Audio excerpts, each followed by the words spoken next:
All right, it's our time to talk Alabama football right here on Mark Rogers TV, college football analysis for you, the smart fan. So please subscribe. And remember, if you want to catch the audio versions, they're on Podbean, Stitcher, and iTunes. We, of course, bring in Stephen M. Smith of Touchdown Alabama. Join him on his show as well, The Way It Is, Monday through Friday, Fox 97.9. All right, Stephen. Bama fans trying to get used to the 7th rated class, according to 247 Sports, number 2 in the SEC. They're used to seeing a lot of ones next to their team's name on print or on a TV screen, but seeing 2s and 7s isn't necessarily sitting too well with a lot of people. So the narrative for me on the final day was the huge get was Patrick Surtain. That is a tremendous player, supposed to be the best cover corner in the nation. So he comes into the fold. I had him going to LSU. I thought that was a done deal, despite him still being available. But Nick Saban able to nab him, but lost on a number of top-notch players who were on the fence that final day. Lost on a couple of guys, Mark, including Bobby Brown, who ended up going to Texas A&M. Of course, Malik Langham, a very rangy guy defensively. Alabama thought it would have Malik Langham, thought it would have Quay Walker, which Walker was on the fence from Tennessee to Georgia, Auburn, Alabama. Just a lot of people in Quay Walker's ear. Of course, he chose Georgia, so a couple of the guys the Tide missed out on. But if you look at just how the numbers fell, the number of scholarships Alabama was able to give out, which was 20, and then especially on offense to where the Tide essentially bringing everybody back from its core group. At quarterback, you lost no one. Jalen Hurts, Tua Tagovailoa, Mac Jones, all of those guys back. At running back, you lose Bo Scarborough, but Damian Harris, Najee Harris, Josh Jacobs, Brian Robinson, they're all back. Of course, you hate to see Calvin Ridley, Cam Sims, and Robert Foster all leave, but Henry Ruggs, Jerry Jeudy, Devonta Smith, Tyrell Shavers, among others back. So the core group of your offense, Alabama got back. Defensively, it was able to pick up a couple of key defensive linemen, Ayabi, Anoma, Christian Barmore, Stephon Wynn, some guys that can really create on the edge and also inside. In the secondary, you're losing 6 defensive backs to the National Football League. Alabama able to sign. Of course, you mentioned Patrick Surtain Jr., the Tide also bringing in Jalen Armour-Davis, Savion Smith, Eddie Smith, also Josh Jobe. I think they brought in one more there. Jalen Armour-Davis, Josh Jobe, Savion Smith, Eddie Smith, Patrick Surtain.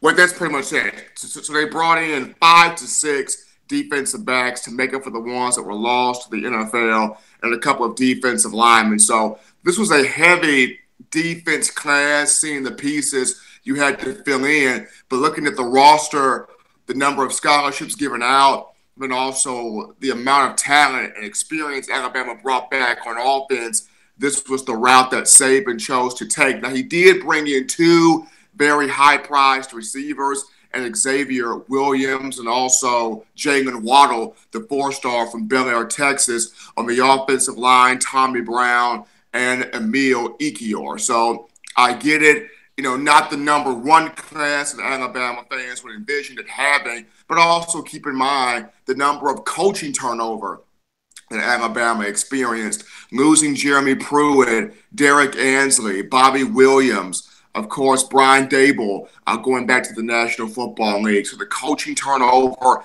and getting some young guys in, although the young guys were able to help salvage quite a bit of this class, when you have a guy like Jeremy Pruitt leave and somebody like Pruitt that's well versed with the high school ranks and had guys like J.J. Peterson and Quay Walker that were firm Alabama commits at one time. But once he goes, their commitment changes because they were so in tune with that coach, and that coach being Jeremy Pruitt. So, and also Derek Ansley, who is a very great recruiter in his own right. The coaching turnover had a big deal with this class being number 6 or number 7 as opposed to being number 2 or number 3, the way a lot of Alabama fans and a lot of this coaching staff had envisioned. But it was a defensive-oriented class. Nick Saban hit on some needs, and in spring ball, it'll be very interesting. So I think we need to put it into context because you've got to understand the state of the program, and you certainly do. So for Texas to get the number 3 class in the nation is enormously huge for that program, trying to get back to where it needs to be and where it's supposed to be. So for Texas to get a number 3 class, they need to be able to stack that class with other similar classes. For Alabama, when you're bringing in the number 1 or 2 recruiting class over and over and over and over, a number 6 or number 7 is not hurting you. Now, let's assume that it does turn out to be the 6th best class in the nation, which right now we don't know that. That's what it's rated. We don't know what the productivity is going to be on the field. It could turn out to be the best class in the nation. It could turn out to be the 15th best class, but most likely it's going to be right in that range. And it's not significantly worse than Georgia or Ohio State, but it's the numbers play it out that it's not rated in that same range. But certainly, again, you stack the classes, and when you have the number 1 or 2 rated class over and over and over, and you throw in a 6th or 7th rated class, that's not going to hurt whatsoever. I don't believe it's significant. I don't think it's an issue, and I think you definitely addressed why that possibly could have been the case. I mean, when you really dive into it, Mark, I mean, I understand it's not a number 1 class, but still, I go back to 2010 when Alabama had the number 5 class in the nation, according to a number of recruiting networks. And since 2008, I mean, every class that Saban has brought in has been a part of a national championship. And it's the whole quantity versus quality ordeal. You look at Georgia, you see Kirby Smart bringing in 26 commits. You know, of those 26, 7 or 8 of those guys are 5 stars. And you're like, wow, like Kirby's really doing it.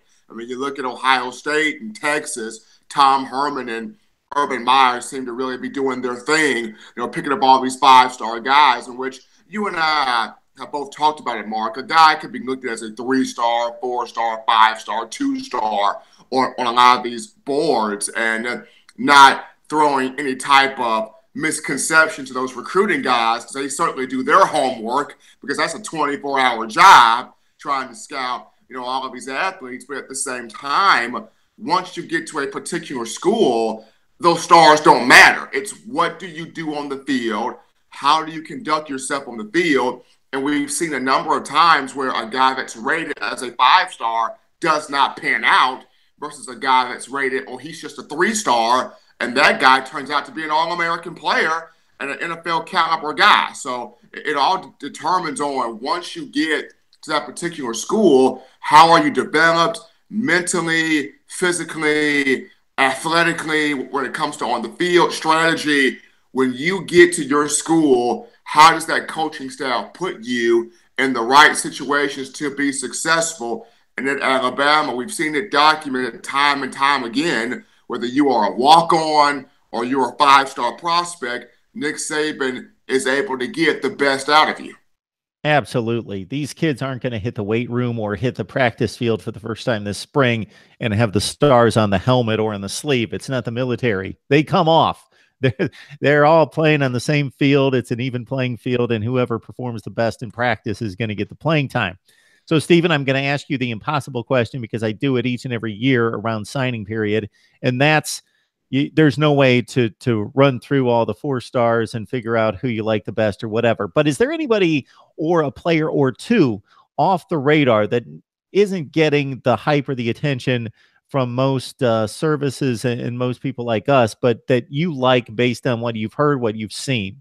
I really like this Eddie Smith kid at defensive back right now. Alabama bringing him into this 2018 class. I mean, yes, he's a 3-star. But keep in mind, Eddie Smith came out of Boyd Anderson High School in Fort Lauderdale, Florida. And who else came out of Boyd Anderson High School? Eddie Jackson came out of Boyd Anderson High School. We all know the story of Eddie Jackson. Ended his career with 9 interceptions, just a dynamic weapon on special teams when he came in that 2013 signing class. was able to play wide receiver and defensive back, was a permanent DB at Alabama. I mean, yes, he went through a couple of injuries, most notably knee and leg injuries, but we see him right now in the National Football League with the Chicago Bears, and he became a steal. So I like this Eddie Smith kid out of Boyd Anderson High School in Fort Lauderdale, Florida.